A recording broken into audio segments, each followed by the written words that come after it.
Barack Obama's love for Lincoln, Martin Luther King Memorial at the capital of the nation. Steven Spielberg's Lincoln, crafted with the right timing of its procrastinating diligence. Long overdue, several states petitioning to succeed the United States nation. In early 2000, states petitioned for succeeding but didn't grab enough of the press attention.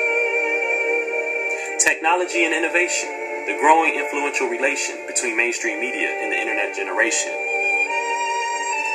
Obama, the first president to have a campaign fueled off of social media. 30% more online campaign ads than John McCain and Mitt Romney put together. State of the Union addresses focused on unity and compromising efforts of the country, while 80% of all Republican goals are accomplished through bipartisanship between the two parties. Robotic machines with human capabilities in the Army. No emotional feelings, not afraid to go to war with its own country. U.S. preparing for a zombie attack with its military. Subliminal messages.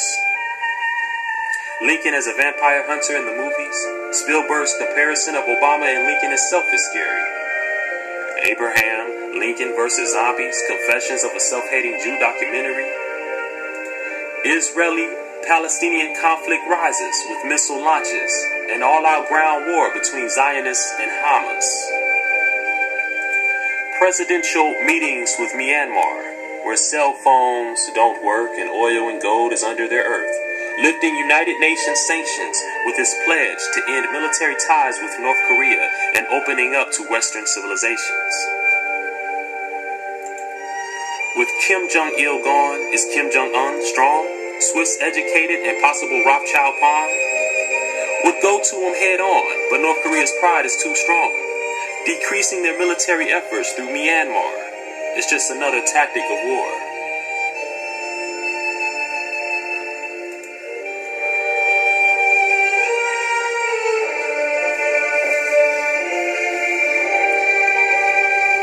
CIA planned revolutions, a Zionist solution, Muslim terrorists, Jews versus Muslims, and Muslims versus Buddhists. Yet, there's no prolific battles in Dubai or Abu Dhabi. One must wonder if it's conflicting interests keeping them neutral with the global elite body.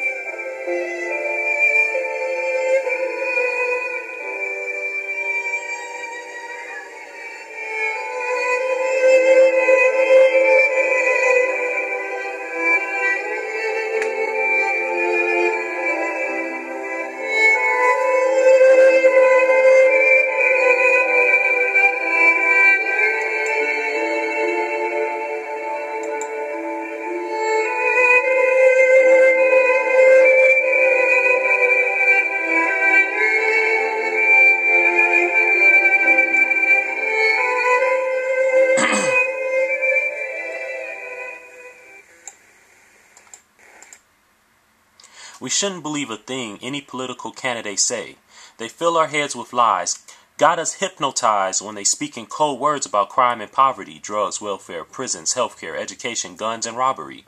What they really mean is us. Yes, the gig is up. Their oxymoronic protocol has been going on long enough. In a land where 80% of a conservative plan is accomplished through bipartisan, liberal accomplice with liberal conservatives, propagated propaganda legislative lobbyists, independent regulatory authority with conflict interests. Can't you see the secret governmental oxymoronic agenda unfolding quick, where the elite got us tricked? When is the last time you heard of a black man in the Illuminati, or any other secret governmental elite body? Just simpleton Muppets, manipulated puppetry, 2 terms in office, and racists already killing themselves and their family. If only they knew the supreme oxymoronic agenda of the globally tyrant families. Running amok on America to support their imperialistic supremacy in a time where people are becoming more politically aware and economically conscious. The power is in numbers, and they know this to be. So they fight to illegalize lobbying before we the people become lobbyists ourselves and practice true democracy.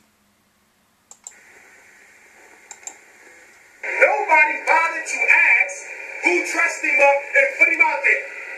Are you not aware that this man in 12 years, which makes him the fastest of all time, went from a little-known state senator in a heavy black district of Chicago, running for the presidency?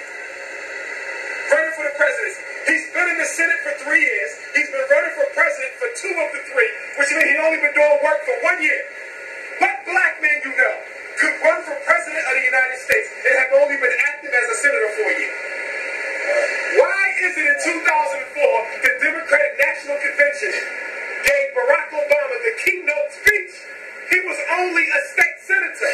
State senators never give keynote addresses at the political national convention. Not even the white ones.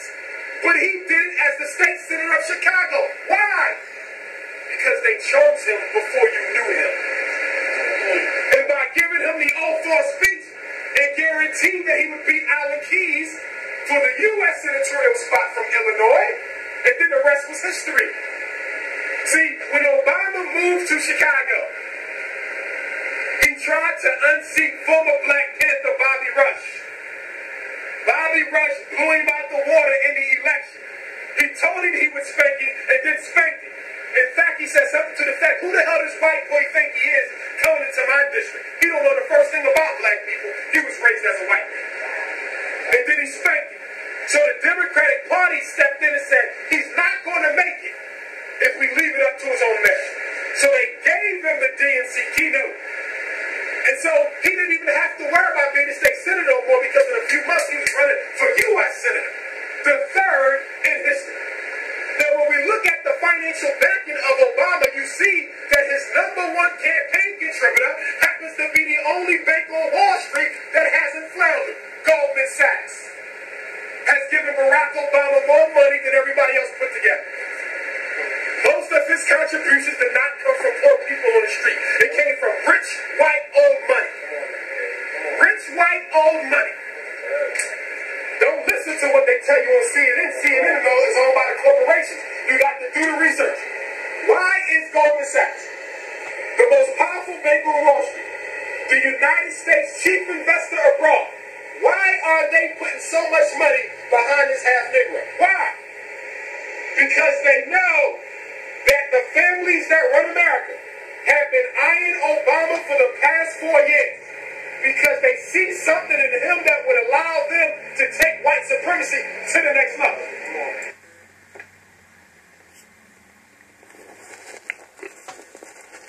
Most of what affect Americans on a daily basis is state sanctions. In a time where the global elite are starting to seal the deal on a global universal world order, certain states in the U.S. are looking to succeed the nation. With a president in office that preaches about compromising and bipartisanship, which are both well-known tactics in the art of war, we can see how they'll seal the deal on their newest world order. Michadini.com. Support the cause.